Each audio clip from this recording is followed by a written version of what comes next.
So the last video I did on this topic was absolutely atrocious. At the time of my making it, I thought that hardly anyone would watch it, and well, 450,000 views later, I realised that yes, people do want to watch this topic, they just don't want to watch a badly edited video. And I got roasted in the comments section. So I decided it's best that I continue this series, but before embarking on a massive video like that again, I'm going to go through each individual country and dynasty separately. Now, without further ado, let's move on to the video. When I embarked on my research for this video, I believed that the monarchs were few and far between. Boy, I was wrong. For this video, I will be going from Scotland's first ever monarch, King Kenneth I, all the way to a very infamous queen in history, Mary, Queen of Scots. Now, guess how many people get murdered in this family? Because there's a lot. Let's begin. As aforementioned, Kenneth I was Scotland's first monarch, along with two other kingdoms, Pitland and Dalriada. His reign is littered with successful military campaigns, leading to his moniker, the Conqueror. Reminds you of anyone? By the age of 48, however, the great military leader succumbed to his untimely death. The chronicles of the Kings of Alba detail that the king died from a tumour. Now, one thing to mention here is that Scottish records are few and far between in the 9th and 10th centuries. We do know the names of Kenneth's successors, but details of their lives are sparse and hard to come by, including how they died. Kenneth's immediate successor, Donald, simply vanishes from records in the year 862, meaning he either died or was kidnapped. The next kings, including Constantine, Edus, Giric, Donald II and Constantine II, all died in similar circumstances. They either vanished from records or died in battle against the Vikings. After all, it is the 9th century. All of the kings leading up to Duncan III died the same way. They all died in battle or were murdered. Donald II, however, has one of the funniest deaths on this list because he died in a wall. Yeah, you heard me correctly. He suffocated in a wall and died. Now, let's move on to Duncan because he is rather famous. This Duncan is Duncan III. Duncan is famous in history as he was the first king presented in the play Macbeth by Shakespeare.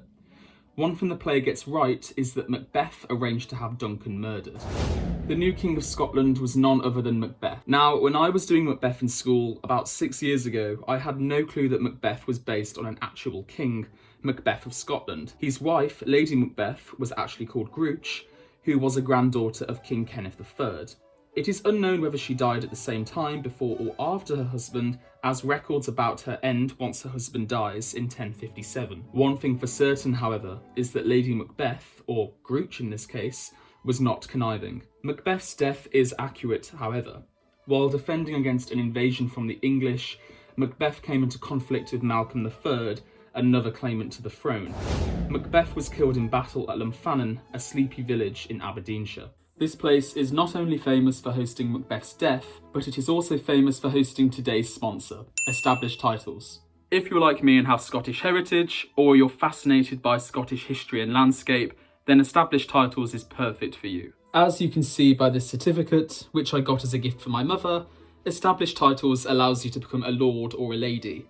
With the title, you'll be allowed to put it on certain documents, including plane tickets, credit cards, and social media profiles.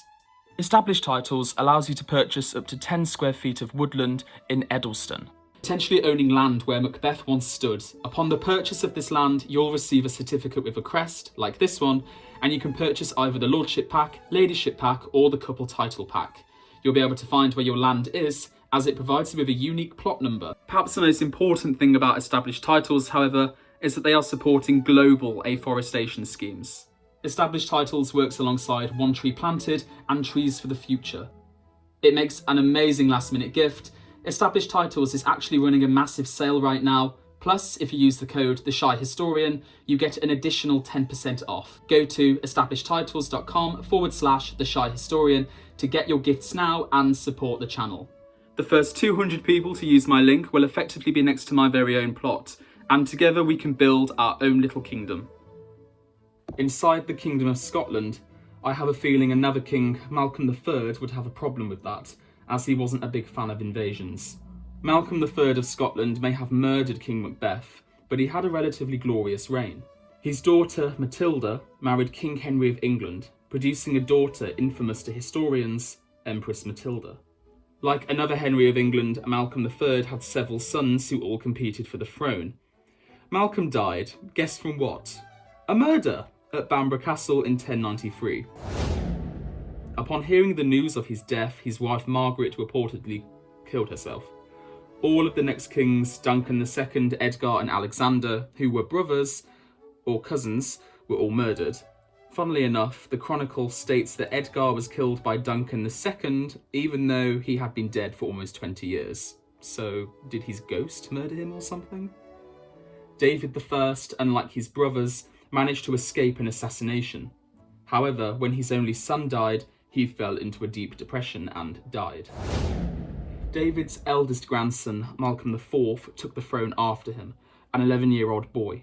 By the age of 24, he was searching for a wife in France, but succumbed to a mysterious illness. Apparently, he had a disorder which enlarged his bones and ultimately caused his death. Because of Malcolm's premature death, his successor was his brother, William, who had a 49-year reign, one of the longest in Scottish history. Unfortunately, his reign was marred by consistent uprisings, which seriously damaged Scottish integrity in the 12th century. He continued the Anglo-Scottish alliance, and with his wife they produced Alexander II, another king who suffered from uprisings. For example, John of England invaded from the south and inspired the Scottish nobles to rise up against their king. Alexander II is seen by kings as a weak king, as he suffered anxiety. However, in 1249 his anxiety reached boiling point, once the King of England threatened to invade again. Upon hearing the news, he suffered a fever from a panic attack and died. Wow. Alexander III succeeded his father and enjoyed a long reign. His reign was relatively stable, apart from his family life. His son died at the age of 20, and Alexander did not have any other sons. However, he did have a daughter, Margaret, who was married to the King of Norway. Unfortunately, she died in childbirth, giving birth to a daughter of the same name. Shortly after Margaret died, Alexander III died by falling from his horse. A succession crisis started because his wife at the time was pregnant, yet she miscarried the supposedly new monarch, which confused everyone at court. Accordingly, Alexander III's granddaughter, Margaret of Norway, was sworn in as the new queen. Because the new queen was still in Norway, Scottish noblemen sent for a ship for the new queen to be carried to Scotland. However, she became ill during the ride to Scotland, and so the ship settled in Orkney, waiting for the Queen to recover. Instead, she died there, aged 7, from motion sickness, apparently. Margaret's death resulted in the Great Cause, because the Dunkeld dynasty had practically died out. The candidates for the royal line were the Bruces and the Balliol dynasties. To decide who should be the next king, King Edward of England was brought to Scottish Parliament, where he chose John Balliol to become king. John and his successor Edward were king in name only, as England occupied Scotland. Edward actually died from alcohol poisoning because the English king bribed him to get as drunk as possible. And now we come to Robert the Bruce, who led the first effort for independence against the English. For 10 whole years, Scotland had no king of their own, yet the Scots refused to be ruled by the English. Reminds me of someone. For those of you who don't know, Robert is a national hero in Scotland. Before William the Bruce came to power, he was a minor lord in Aberdeenshire and boasted estates in Ireland. Whilst in Aberdeenshire, Robert the Bruce hatched his plan for the Great Cause, aiming to reclaim control of Scotland. In 1306, Robert the Bruce was crowned King of Scotland, but it would take until 1328 for England to recognise this. You know, a year after the rumours of Edward II's death, having a red-hot poker up his bottom, started. However, only a year later, Robert the Bruce died from a mysterious illness. His courtiers stated that he suffered from the unclean sickness, which in the medieval period referred to leprosy. Remember, the most famous person in history to have this disease was Baldwin IV of Jerusalem. His family will be covered in a future video. However, the king's physician stated that his cause of death was because of him eating too many eels. Yes, another bizarre death for this list. David II, Robert's son, succeeded him at only a young age, 5 to be precise. Fortunately, he enjoyed a long but tumultuous reign due to Scotland's recent independence. By his 50s, however, the king did not have an heir. His first wife did not get pregnant, meaning David's nephew was the heir to the throne. However, David hated him, going as far as to marry his mistress against the Pope's permission to try and get a son. He failed. David died at the age of 46. According to old historians, he died from old age, yet this is now being tested. David's first wife, Princess Joan of England, died from the Black Death, and it's likely that he did too. Because David failed to have a son, his nephew, the one he despised, became the next king. Robert II is another famous king because he is the first king to be from the Stuart dynasty, the same dynasty that produced this gem, Queen Anne, an icon in British history. Robert II became king at 55 and was expected to die fairly soon. He managed to hold onto his throne and his life for almost 20 years, dying in 1390. Historians are not conclusive on how he died, but it's likely that stress contributed to his death. His son, Robert III, didn't expect to become king, since his father was the king's nephew.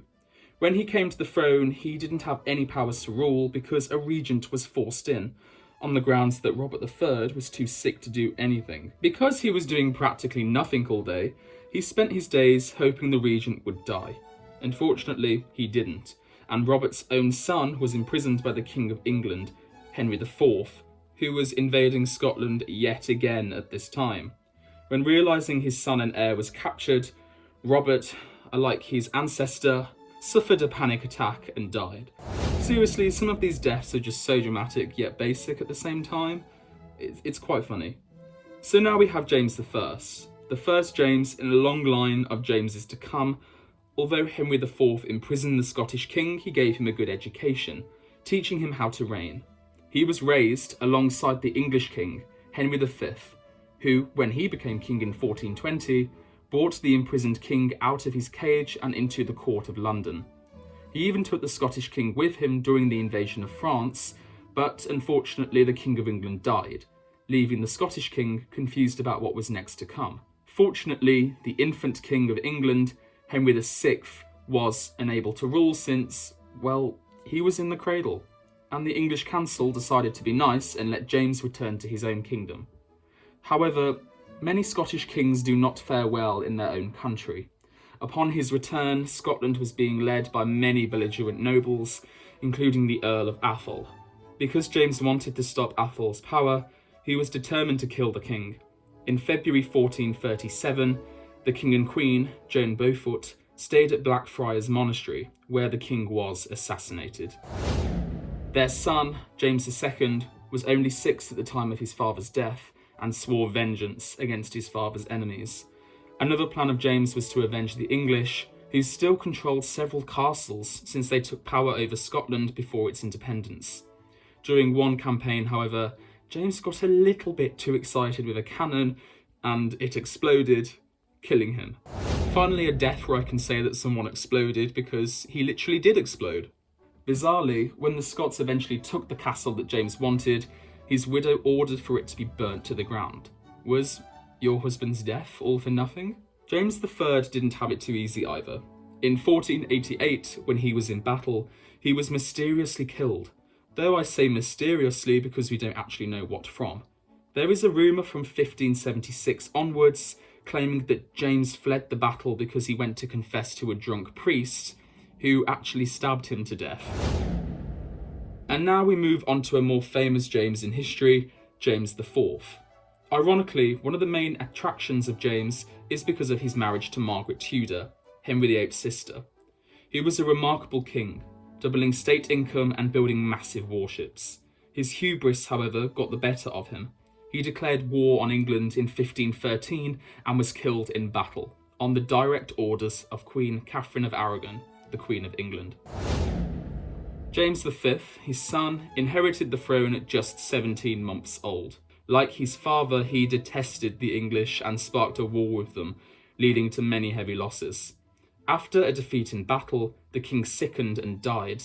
Historians claim that this was a sexual disease known as the pox, yet cholera is more probable.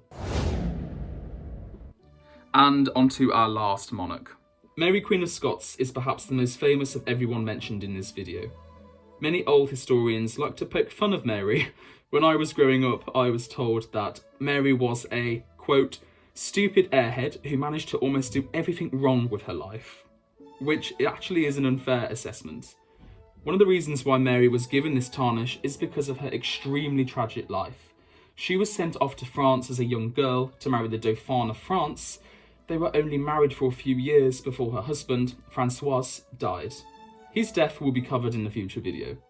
When she returned back to Scotland, she, a Catholic, clashed with many other Protestant subjects. John Knox, a staunch Protestant, accused Mary of being incapable to reign because of her own gender.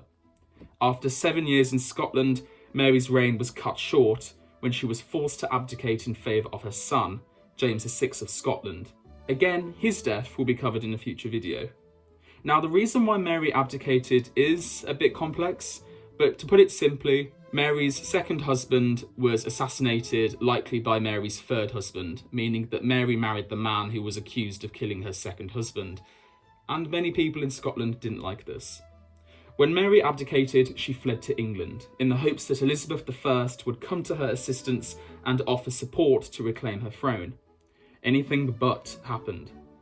Mary was kept under house arrest, and the two queens never met, which this movie, God, I can't stand it, suggested.